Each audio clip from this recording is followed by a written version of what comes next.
Hello everybody and welcome to a new glorious day on Rebirth Island. And sadly, this will be the last day we ever see Rex. Although this is the last time we will ever see Rex in an episode, we start off with a Rugops. I hope that's how you pronounce it. I haven't pronounced it in a while. He is at a small waterfall.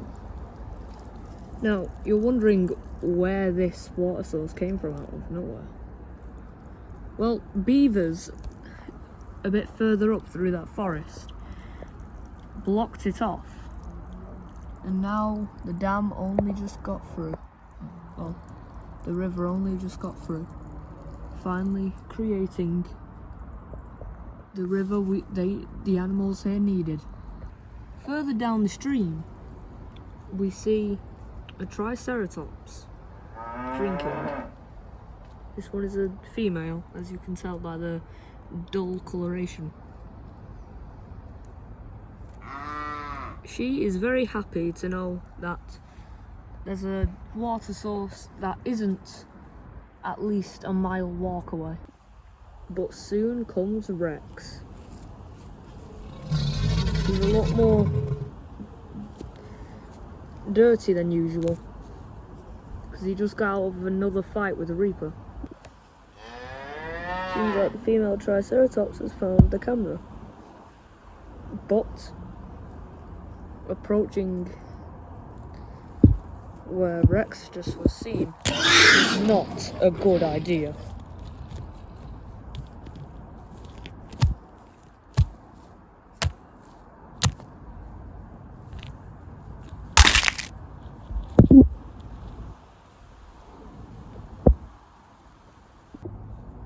After his quick meal, he realizes he came at a bad time, because now the river and the pond is starting to move. He quickly drinks as much as he can before moving away for a second. Just so the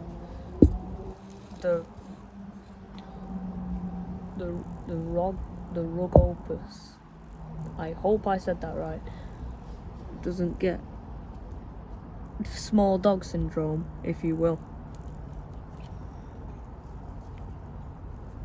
He soon leaves.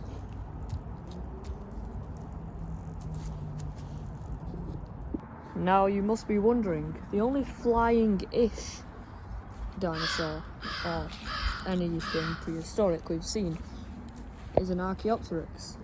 Well, this has proved you wrong. A fully grown male Quetzalcoatlus soaring through the skies. One of the largest flying reptiles ever known to mankind soars here. He soon flies further away until he lands in a huge tree. This is the more favourite nesting place of the Quetzalcoatlus and also Hatzegopteryx because of the sheer size of it. This is one of the many evolutionary wonders on this island. This is the biggest tree ever known to mankind on this island. He sleeps, but under this tree he gets pulled under slowly.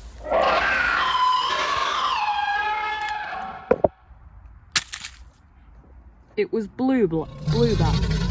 He followed his brother Stripe here, who was following an iguanodon here. Stripe is not the brightest. He has caught a Quetzalcoatlus.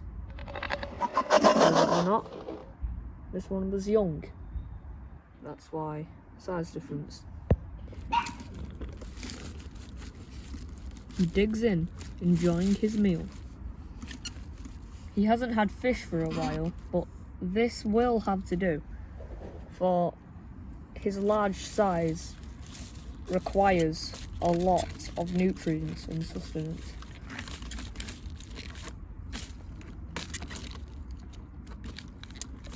very smart. But he soon hunkers over his prey. Why? The D-Rex has arrived. Why? Because of that dead Pachycephalosaurus that was left there by Rex a while back.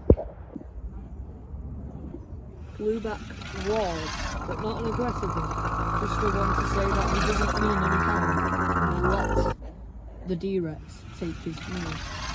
Not the quest. Believe it or not, this D-Rex is roughly the age of Rex.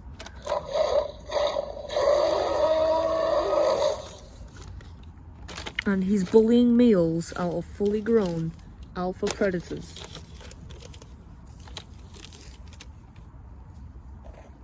But the thing is, Spinosaurus on this island never stopped growing.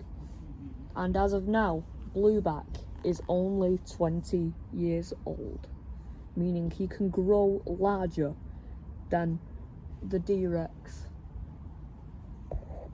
But besides being an apex predator, he's also an absolute douche. As we see here, although he's not even hungry,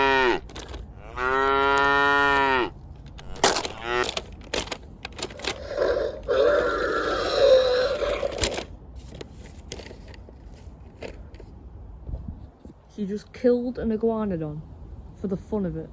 And obviously, you learnt this in primary or elementary or whatever. A dead animal attracts hungry predators that can't be bothered to hunt.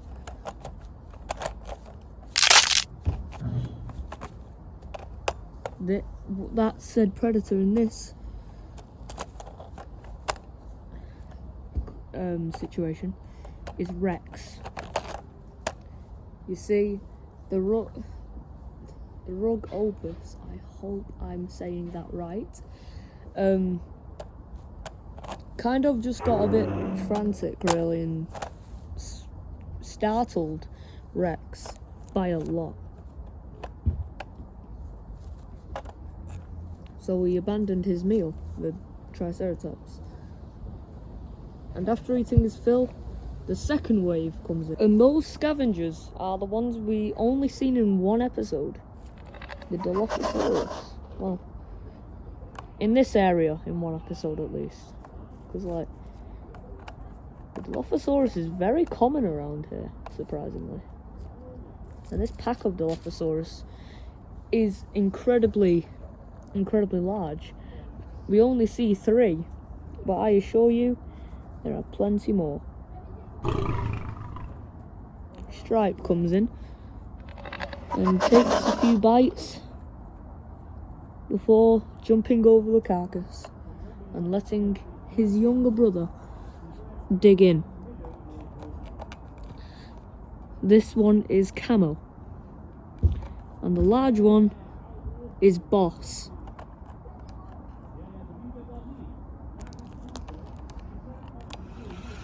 They're just play fighting. Oh, right into the camera.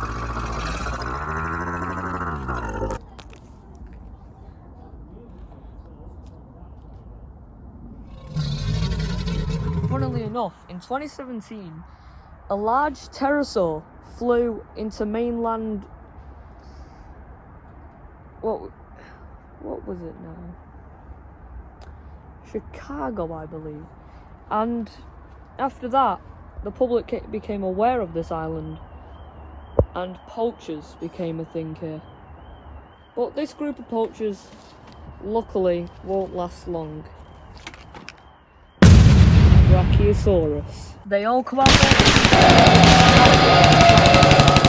One tries to load the cannon, but it's struck, and the other starts shooting, and also finished.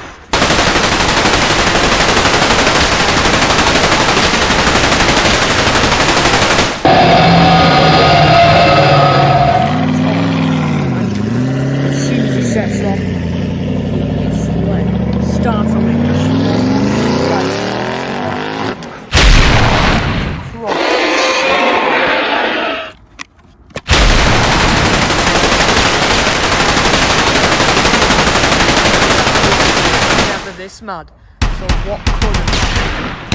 One of them tried to run away, but only to get a car dropped on him. Luckily it missed, but it's like away, lifted up, and dropped again.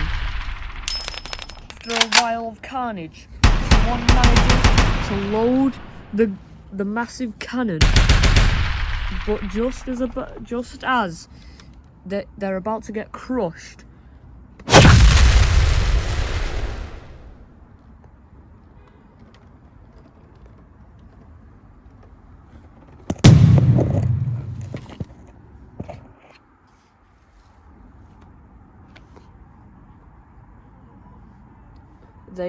he just saved his one person and killed one magnificent beast. I did it! What the hell? Normally the herbivores aren't that angry. It was probably that baby brack that you killed a few weeks ago.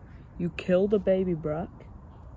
You didn't even ask if that you could do that without a huge titan about the size of Godzilla murdering it all of us. Well, at least that one's dead. Wait, what? What's that?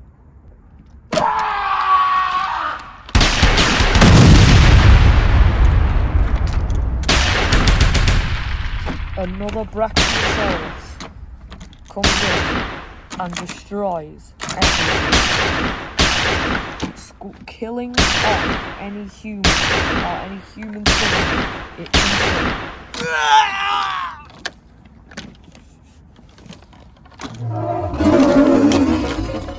before running off. Now enough of the past and let's skip forward into the present. What you've been waiting for multiple consecutive episodes. Let's get into it. This isn't Christopher. This is Victor.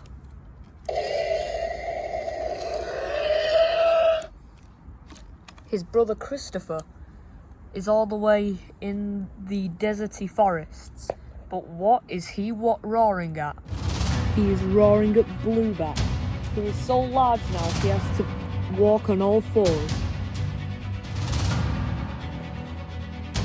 They have been fighting for a while now.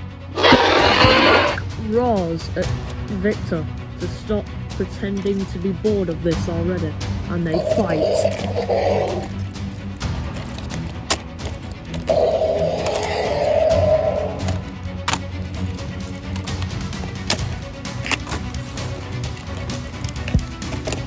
Blueback won't let go of Victor's neck, so he slashes onto Blueback's neck and hits him before Blueback scratches him all down his face, making him tumble in pain.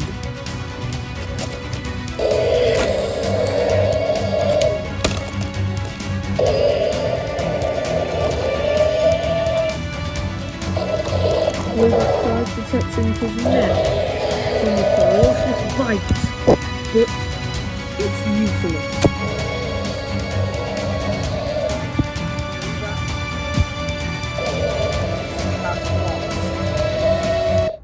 Now he can only bow to Victor.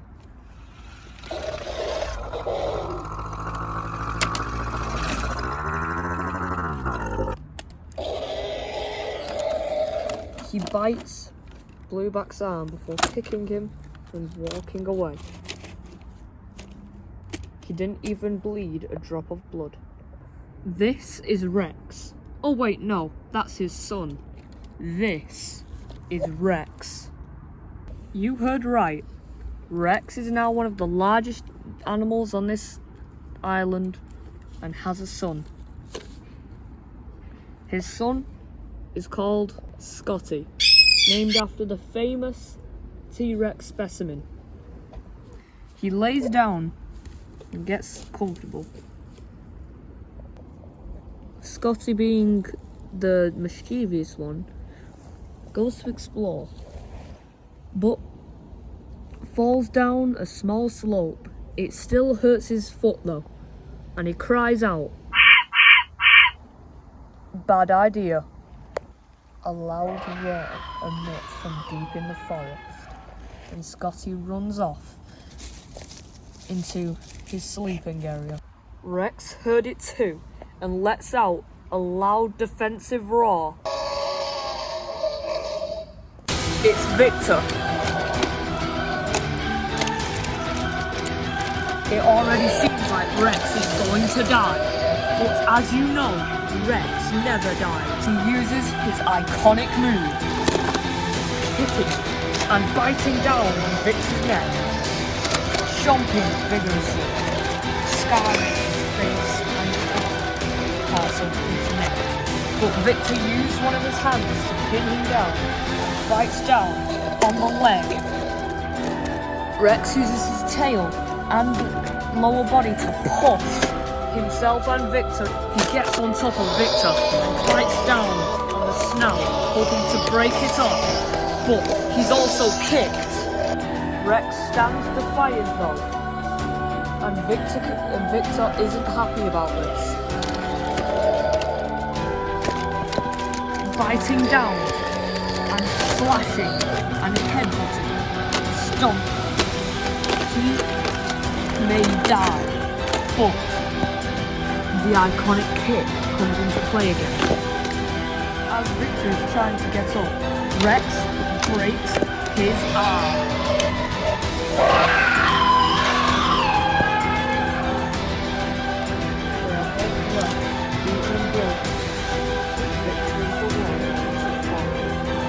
Rex lets out a victorious roar, but he soon collapses. This is Rex's point of view. He soon wakes back up to the sound of yelps and stands up. The D-Rex is about to kill Scotty. Rex won't allow it and charges in, biting down on the D-Rex's face and neck, shaking, using all of his strength to finally kill the killer of many.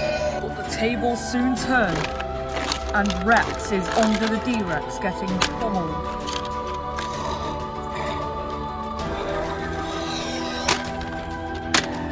The D-Rex taunts Rex, reminding him of the Rex that got killed in front of him many years ago. He's still getting killed. Cries out in pain. The D-Rex bites his snout. Finally, Rex bites down into the D-Rex's arm and twists, dislocating it, and slowly but surely rips the head straight off of the D-Rex's shoulders. The D-Rex is now headless. Decapitated head about 2 meters away. Here's its body.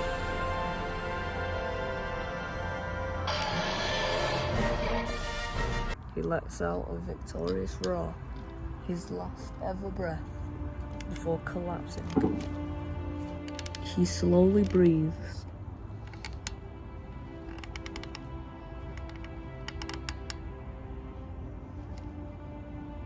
He finally dies. He has managed to kill 3 fully grown animals. Well, the D-Rex nearly fully grown. In 1 day. You can even spot Reaper dead. You killed him earlier for trying to kill Scotty. Speaking of Scotty, he emerges from his hiding spot and sees his father. He lays down beneath him and cries. Soon Blueback sniffs out all the death and realizes who this one is. It's Rex.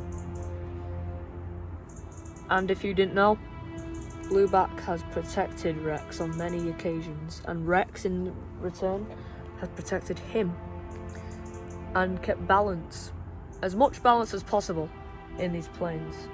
Jack musters all of his strength to stand up and then roars into the sky.